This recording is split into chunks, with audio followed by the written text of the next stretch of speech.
Indiana thoughts, play more guards. That's what I was gonna say. Is I like this Right. comment better from Max. Play Indiana Anthony beat. Leal 40 minutes a game. Leo, the Lealter, I love man, I I would love die him. for Anthony Leal. Dude, oh man. You know what? I'm not gonna say that like I this morning I thought about him for like 20 minutes where I'm sitting there like no, because like I watched I'm not gonna say too much Big Ten basketball, but I watch a lot. And you know what? Whenever I watch Indiana, nobody has a better bench presence than Leal. He could have 8 DNPs in a row. And, he's the first one congratulating guys, first one up, first one, saying, hey, guys, come on. He's first one in the timeout, getting guys ready to go.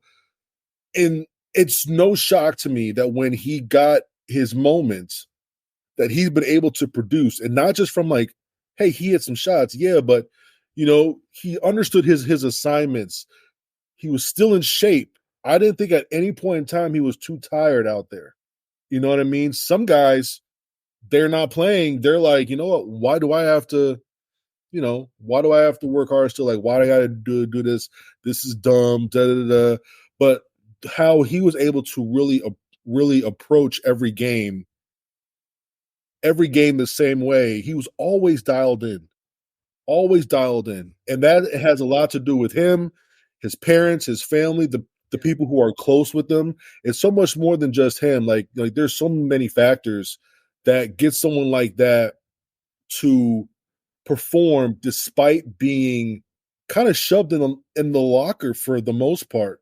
And then now you get brought out that locker, come help us. He was in that locker studying away, doing the little things, taking extra shots, and being everything that we want a college player to be. That's life, And like this morning, I was just thinking about all that, and I was like, man, you know what? That is a model citizen of how everyone should approach their life. Point blank. I am such a fan of his because and his post game press conference really, or I guess interview, really encompassed everything about how I feel about him. Is there's something to be said about a guy who doesn't run away from a team when he's not getting playing time, has maybe I relate to this so much because even though I did grow up in Chicago, my mom is from Ohio. I grew up a huge Ohio State fan. Like I love Ohio State and the university, and all I wanted was Ohio State to do well.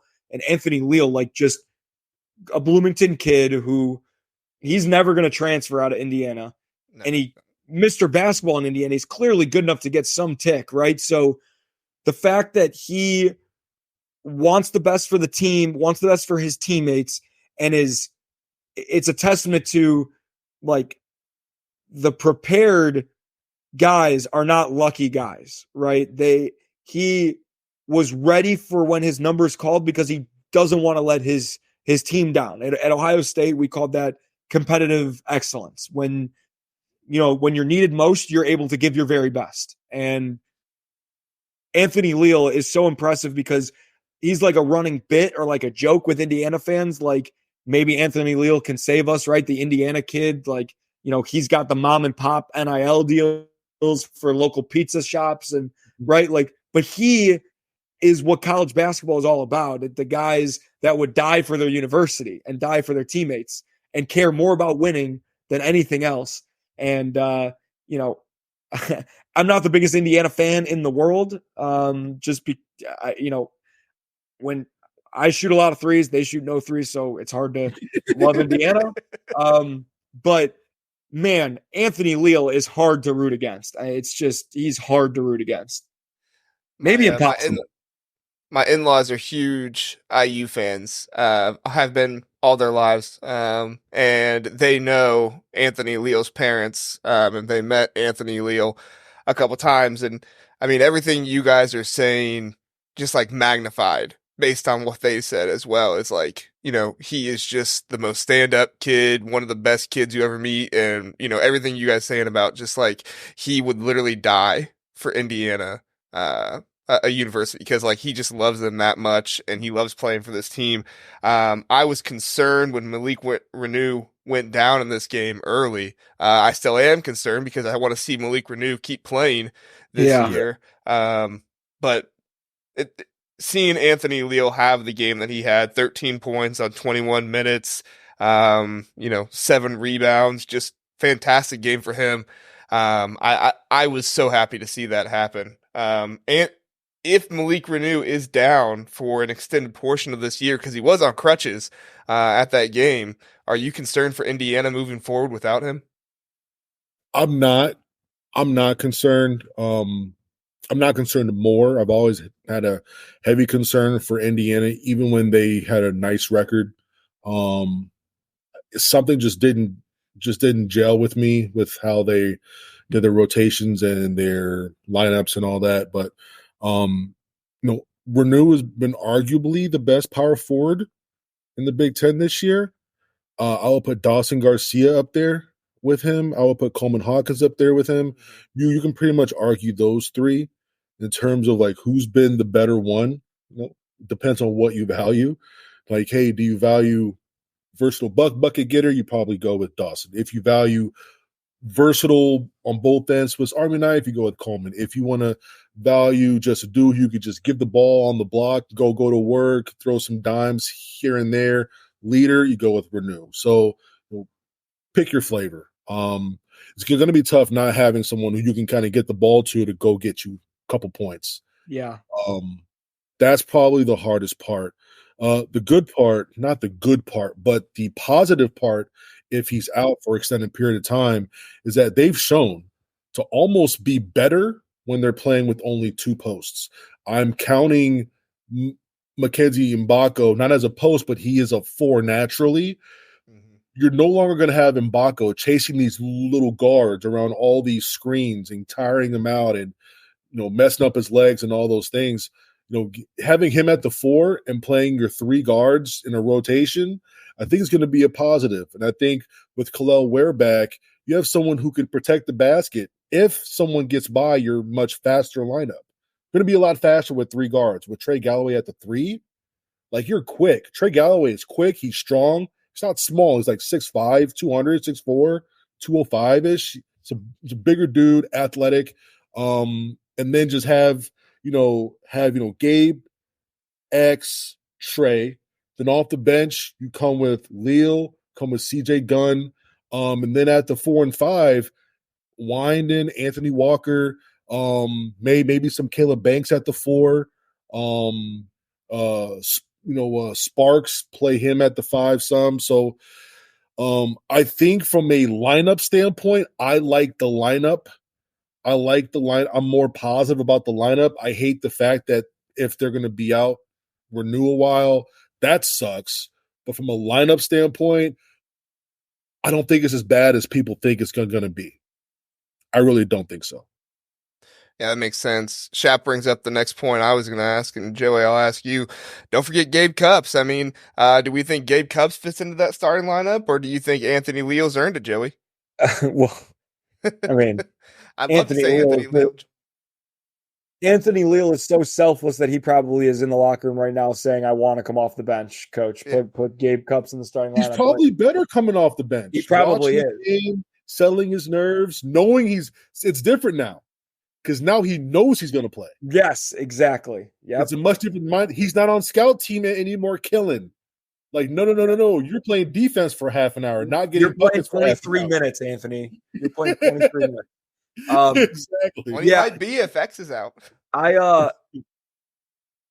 Listen, people tell me that Gabe Cupps is Aaron Craft 2.0. I have a tough time seeing it. So it's just an unfair hurdle that I have to get over with Gabe Cupps and the fact that he's an Ohio guy. But yeah, he's definitely starting. I don't know what Xavier Johnson's status is for sure, but I'm with Ant in the sense that Indiana's got to go to a more versatile, smaller lineup without Renew.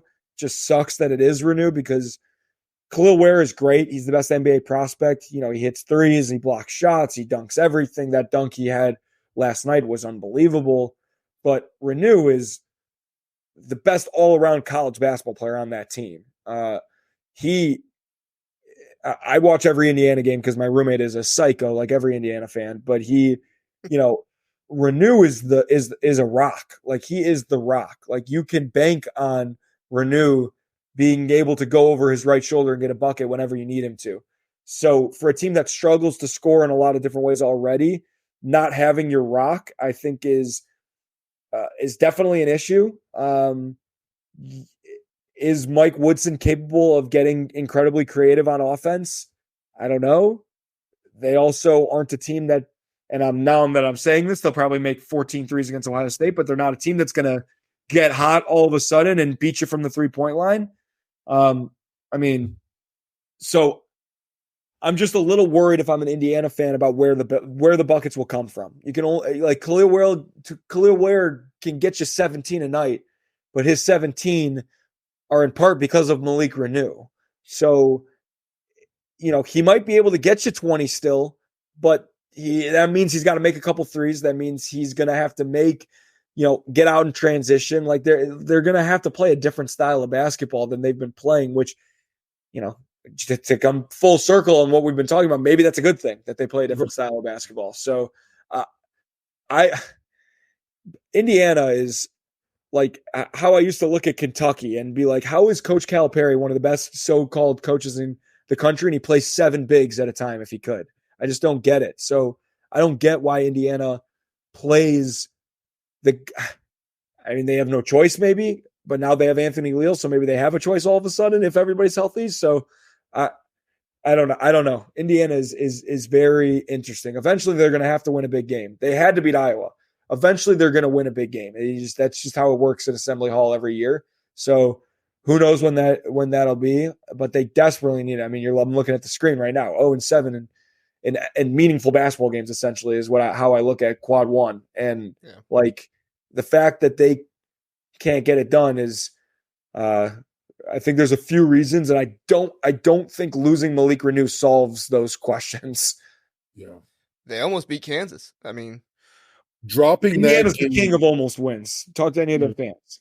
Dropping that game, and then all the close bye games they had like 5 bye games that were like within 8 points or something. They almost lost to Army. They're like legitimately the worst team in the entire country. Yeah, Army they were hitting everything.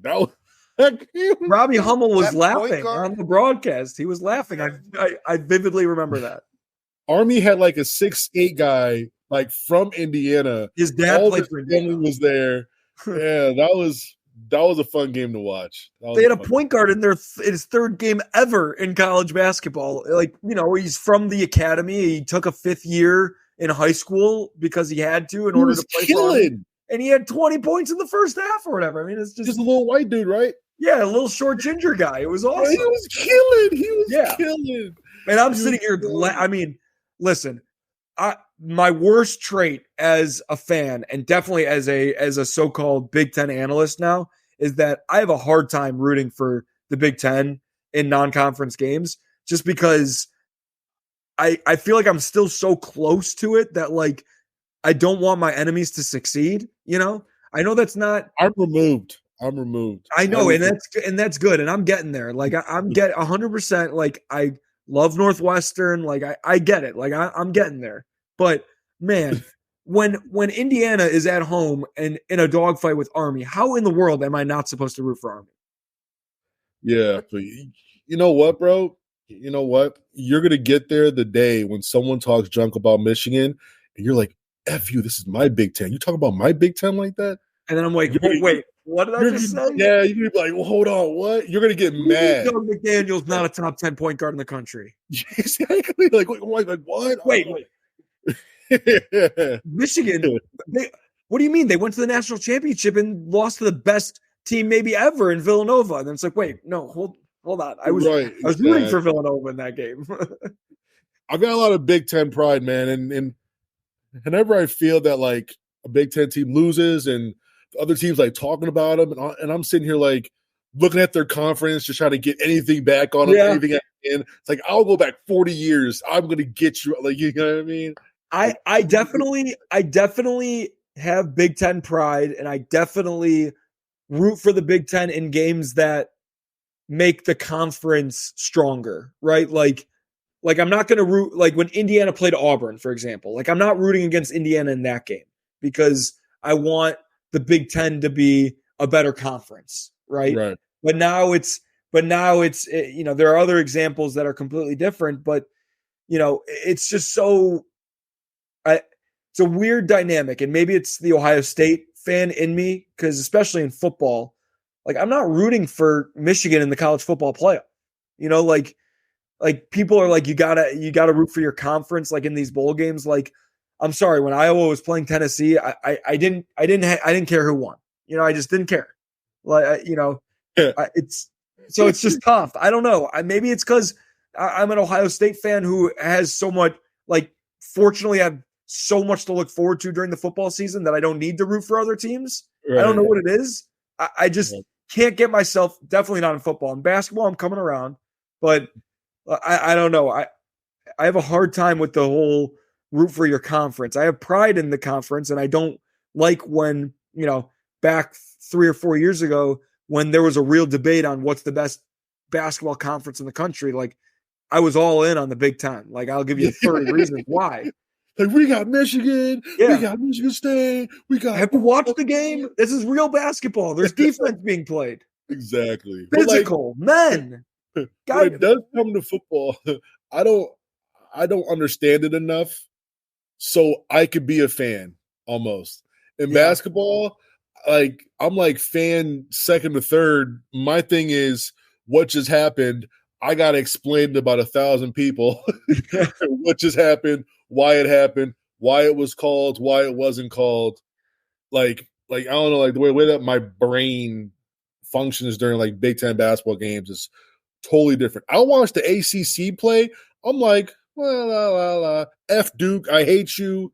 Hope everything bad happens to you. I don't care who you're playing. It could be like Shenandoah Valley. I'm all about Shenandoah Valley that game. Yep. Well, that's 100%. Give me all the upsets when the Big Ten's not playing. That's when I have to like take a second to like be like, hold on. If Northwestern loses this game, how does that impact the Big Ten and Ohio State? Okay, I'll root for Northwestern. And then, but if North Carolina is playing Chattanooga, it's like Chattanooga, let's have a day, Let's go. Let me say the ACC's weak tonight. Let me say that the ACC's trash. Let me talk junk on the Big 12 tonight. Come on, let's go. Well, the ACC is a JV conference, period. So we can talk about that. It's ridiculous. Louisville, what is going on? At least our JV teams are Michigan, Ohio State, which they could beat anybody any night. They got Louisville. Oh man. Well, Louisville lost to DePaul. Louisville lost to DePaul. Do you know how hard it is to lose to DePaul? I've made a lot of money betting against DePaul this year, and they're in my backyard. Oh man. Thanks for listening to the Big Ten Huddle. Please do like and subscribe. We appreciate that. If this was your first time listening, we are the Big Ten Huddle. We cover all things Big Ten football and basketball. We have a long episode every Sunday, Tuesday, and Wednesday night, all at 9 o'clock. So come in, check us out, get in the chat, let us know what you're thinking. We would love to have you join us and learn more about the Big Ten.